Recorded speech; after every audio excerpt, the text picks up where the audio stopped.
I'm-H-A-P-P-Y. I'm-H-A-P-P-Y. I know I am, I'm sure I am. I'm-H-A-P-P-Y. I know I am, I'm sure I am. He's H-A-P-P-Y.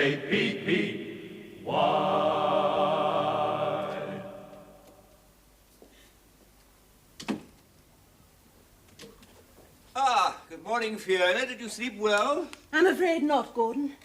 I barely closed my eyes all night, and I still have this pounding, as if there's a great weight on my chest.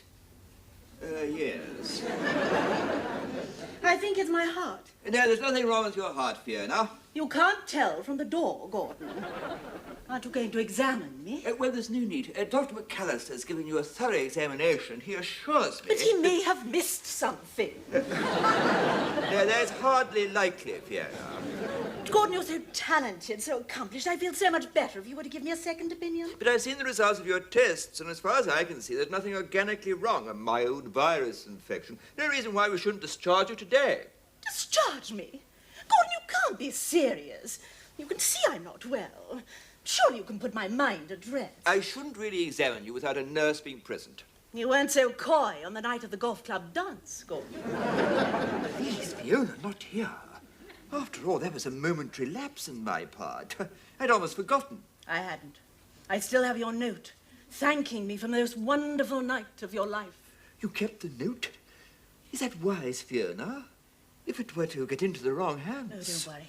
I keep it with me, always. Oh, good. But don't you see, that makes the doctor-patient relationship rather difficult, and your father is chairman of the board. My father may be chairman, but all I'm asking you for is the same basic right you'd give your humblest of patients. Feel my heart, Gordon. No, please, Fiona, not now. Gordon, I insist on an examination. Very well.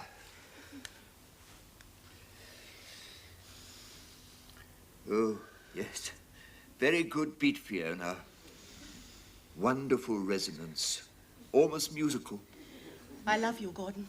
What was that, Fiona? I love you, Gordon. I didn't quite catch that.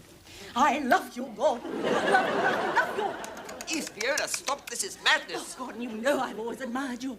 Ever since that incident on the 14th tee, when Penelope Withers collapsed over a short putt. And we all crowded round, not quite knowing what to do. And then suddenly I heard your strong, calm voice saying, "Let me through. I'm a doctor." And you gave her mouth-to-mouth resuscitation. I never thought I'd envy Penelope Withers. Yes, well, Fiona, you're far too impressionable. A doctor's life is not all glamour. Patients come up to you in restaurants and show you their stomachs. Thrust palsied hands under your face and stick their tongues out. That's because you're a wonderful doctor and a brilliant surgeon. They have such faith in you. And that night of the dance, when you kissed me on the terrace, I was so proud. Oh, Gordon, kiss me again, just once, please. Yes, what are you doing here? Oh, just getting me breath, Doctor. Every step's an effort these days. Well, get your breath somewhere else. Yes, Doctor. You look as if you could do with a sit-down yourself. I suppose you've been hard at it again? Yes. Get back to the ward. This is a private wing. Oh, I see. I'm sorry if I strayed from the lower decks, Doctor. I just wondered how the other half lived. I hope you haven't been overdoing things.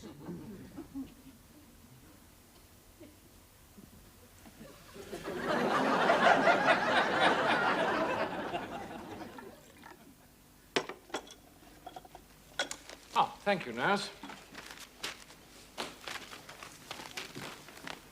This confirms what I've always known. What's that, Fig? That the private wing of this hospital is nothing but a hotbed of sexual intrigue. What are you talking about? I was walking down the corridor, minding my own business, and I happened to glance through this open door, and there was Thorpe halfway across the bed with a lady patient. I can't believe it. Well, I certainly can. I always knew it went on.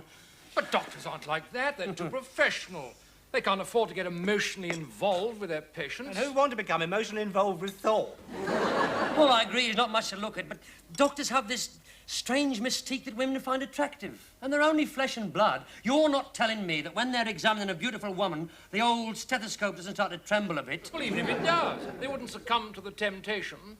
They're trained to resist that sort of thing. Don't you believe it, Archie? Some of these blokes train for 7 years to become doctors. When they qualify, they work 18 hours a day for next to nothing. They never get home at nights, they're rushed off their feet, they can't call their souls their own.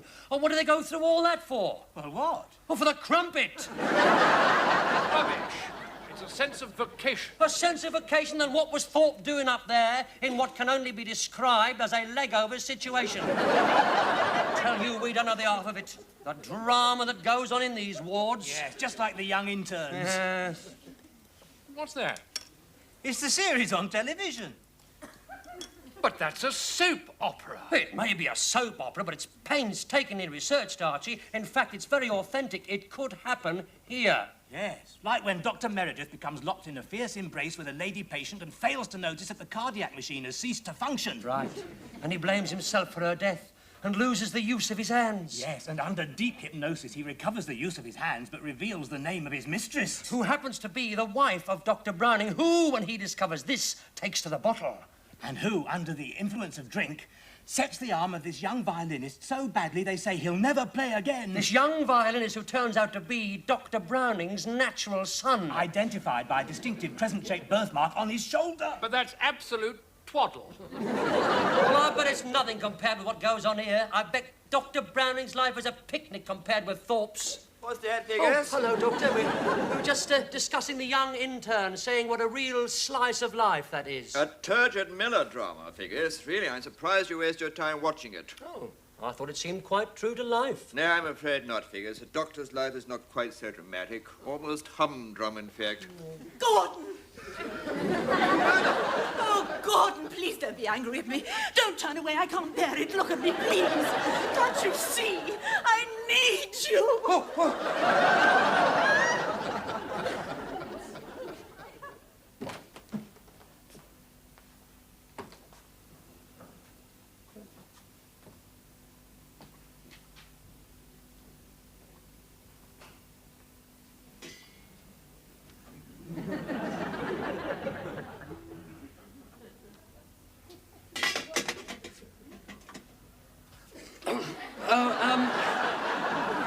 You wanted to see me, Doctor?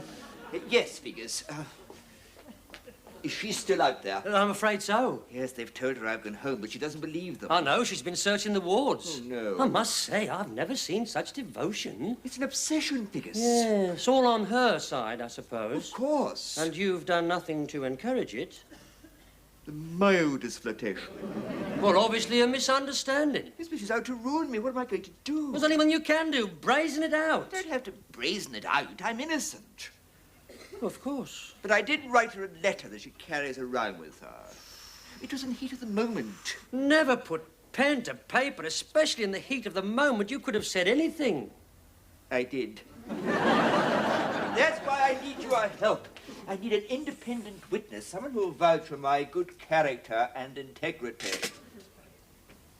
A patient, possibly? Right. You leave it to me. I'll see if I can find someone. No, Vickers. I meant you. Well, will it be on oath? Well, all you have to do is tell the truth. After all, you saw what happened yesterday. You mean when she came into the ward in an emotional state and you carried her off in your arms? Or before, when I caught you struggling with her on the bed? No, Vickers, you can't say that.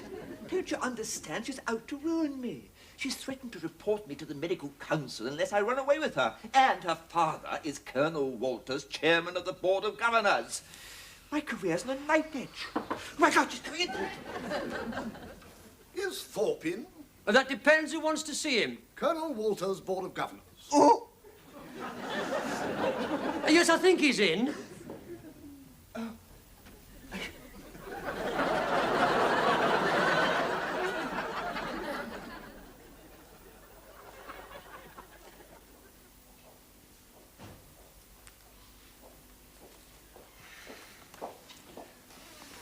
Mr. Figgis, isn't it? Well, that's right. Look, I hope you don't mind my asking you this, Figgis, but, what's your opinion of Mr. Thorpe? I'm sorry, I make it a rule never to discuss my doctors.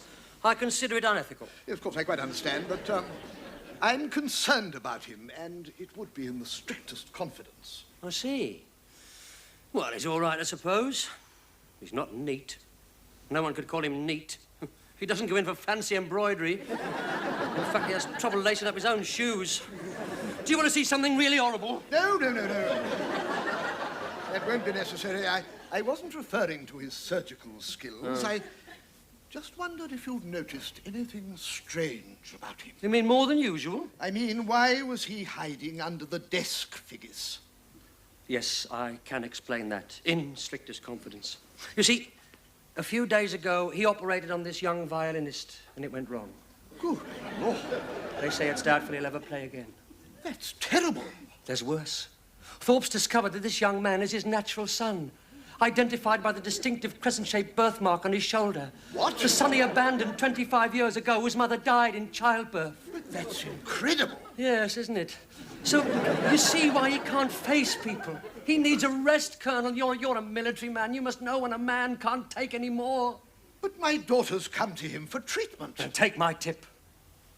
Get her away before it's too late.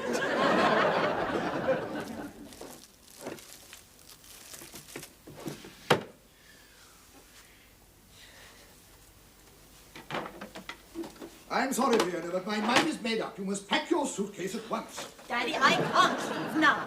I'm in the middle of my treatment. What's the matter? I can't say any more at the moment, Fiona, but Thorpe is a sick man. He can't face me. I think you should see another doctor. Nonsense, Daddy. I have every faith in God. Have you? Well, just thank your lucky stars you don't play the violin. Me? No, I've said too much already. I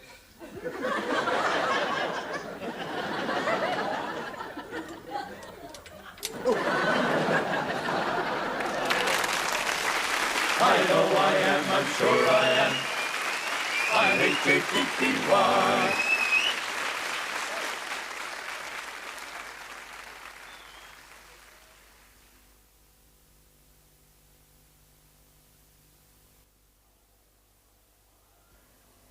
I know I am, I'm sure I am. H-A-P-P-Y. Hurry up, Archie. We haven't got all day. We've got to retrieve that letter. I still don't see why it has to be me. Because you're the only one with the necessary charm and a decent suit. Oh, yes, just what I thought. Immaculate. Oh, do you think so? Oh, yes. You're the only one with the right brand of sophistication to carry this off. You look as if you've just stepped out of the Athenaeum. You are, Archie. Put this on. What? You look like a Harley Street surgeon. Figgis, have you any idea of the penalty for impersonating a doctor? And it won't come to that, Archie. We'll just make sure the coast is clear. Then you'll go in, grab the letter, and out again. I wish you were coming with me, Figgis. So do I, Archie. I'd love to come with you. Only Edie sent my suit to the cleaners, and I can't go like this. They find a national health patient up there. I mean, a flogging in front of the whole ship's company.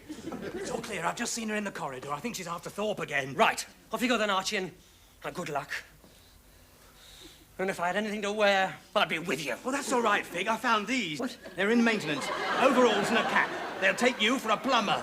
Thank you, Norman. What a super idea.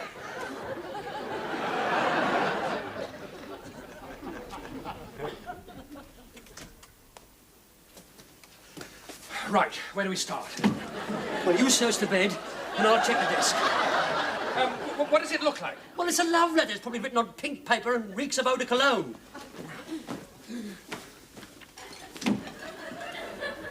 What are you doing?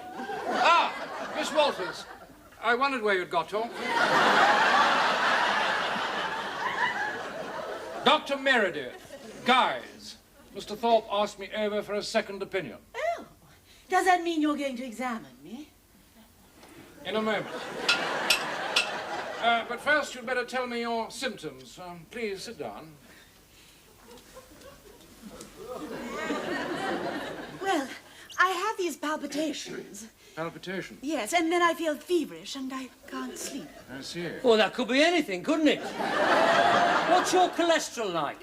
I don't know. Well, they should have checked your cholesterol level and your sugar content. If that's all clear, I should take a close look at the thyroid. What do you know about it?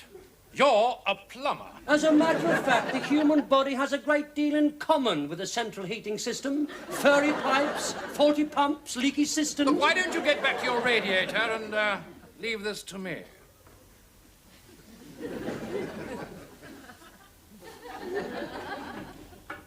Well, your eyes look very clear. Tell me, what color are they, blue or grey? Blue, I think. Yes, very distinctive. Oh, and there's certainly nothing wrong with the texture of your skin. It's very smooth. Yes, at first glance, I would say you were in perfect physical condition, Miss Walters. But I will need a more thorough examination. Perhaps you'd like to go behind the screens and remove your clothes. Certainly, Doctor. Don't do it, Archie. Please, please don't do it. What are you talking about? The letter might be in the dressing gown. Oh, the letter? Oh, I'd almost forgotten the letter. Oh. But be careful.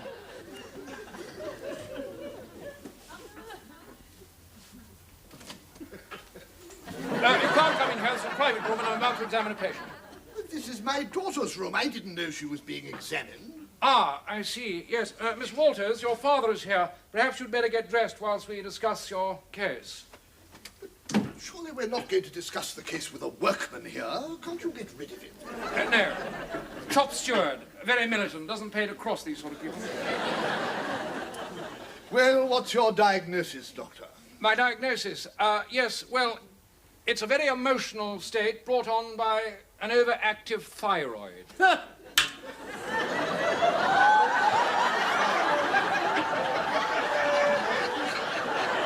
that serious, Doctor? Oh, no. Will it mean surgery? Oh, no. I think we can control it without surgery. I'll have to talk to Thorpe about a course of treatment. Well, that's a relief, Doctor. Thank you. Oh, not at all. Now, if you'll excuse me, I must go. It's getting rather wet in here. Good heavens! What's going on? Do you mind, Governor? Put your finger on that. Where are you going? I'm going to try and find the plumber.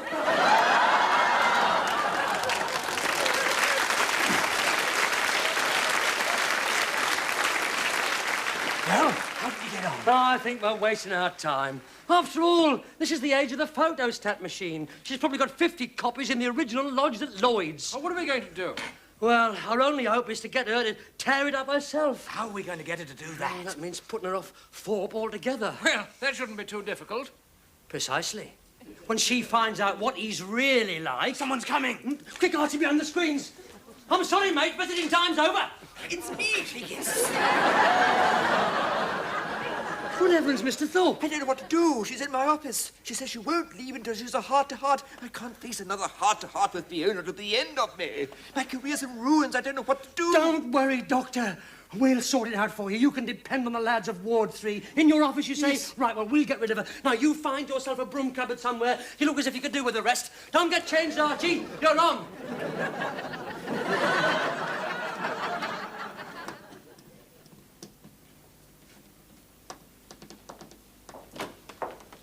Miss Walters, Oh, Dr. Meredith. what are you doing in here? I'm waiting to see Mr. Thorpe. You can't wait here, I'm afraid. I'm about to hold a clinic. Why don't you go back down to your room and I'll send you down a thyroid powder. I insist on seeing Mr. Thorpe. He's avoiding me, and I'm not leaving until I've seen him. But, Miss Walters, Please. I can't see you at the moment. Can't you see I have someone with me? But I can't wait any longer, not with this arm. Just look at it. Good Lord! What happened? It's the shoulder. Thorpe reset it last week, and now look at it. Just look at the way it hangs. I shall never be able to play the violin again. Yes, this is a very tragic case. He's put it back the wrong way round. You try playing the violin with an arm like that and you'll push the bow straight down your throat. Yes, I knew Thorpe was incompetent, but this is disgraceful. But what am I going to do, Doctor? I have a concert in New York next week. Can you stand pain? Anything, Doctor. Then grit your teeth and hold on. I'm going to try to put the shoulder back into its correct position.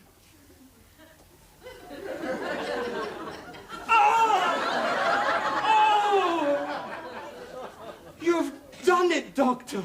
Look, it's straight again. I shall be able to play my violin.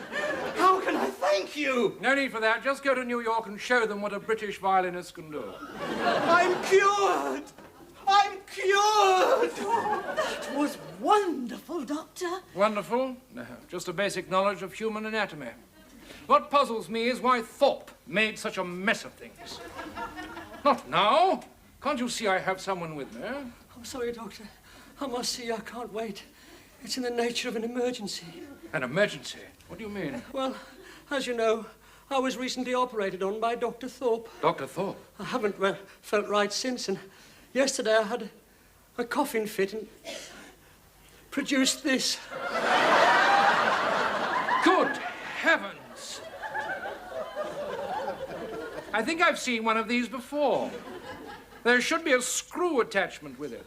You mean this? I brought this up as well. That's right. Now, that should go on here, like this. And now I'm looking for a small bayonet attachment. Yes. I had another coughing fit this morning. Oh, good. Right, now we're getting somewhere. Look, old fellow, I don't want to worry you, but now I'm looking for a flexible tube about a foot long. Yes. I passed that this afternoon. Oh, splendid. Now, that should go on here, like this, and voila, we have our old friend, the gastroscope. A gastroscope? What's it doing inside me? I've no idea, but it looks to me like a monumental cock-up. This is a very valuable piece of equipment. Well, what about me? Will I be all right? Oh, don't worry, old fellow. You're almost out of the woods. Just keep your eyes peeled for a small grommet and a large threaded screw. Once we've located those, you shall be all right. I'll pop down and see you later. Oh, thank you, Doctor. I must say it's nice to have a doctor around the place who seems to know what he's doing. Poor man! What a ghastly blunder. Yes, and it's not the first case, I'm afraid. Thorpe is a decent enough chap, but I'm afraid he's past it. That's why I'm here, to pick up the pieces. Well, you've certainly opened my eyes, Dr. Meredith. I don't think I'll wait to see Mr. Thorpe, after all.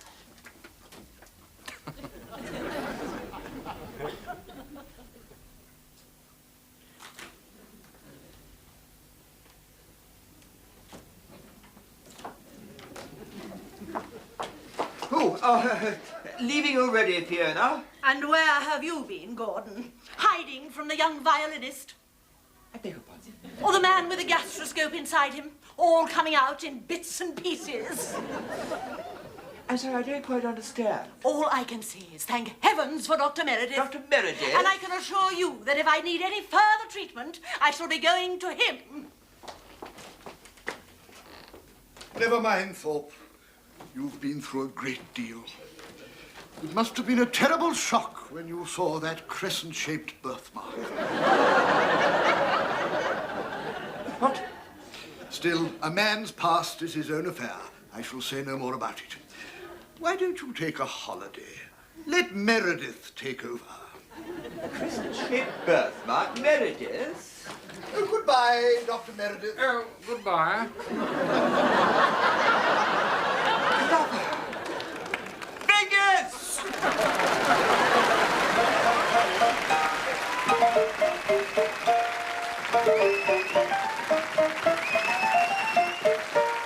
I'm H-A-P-P-Y, I'm H-A-P-P-Y.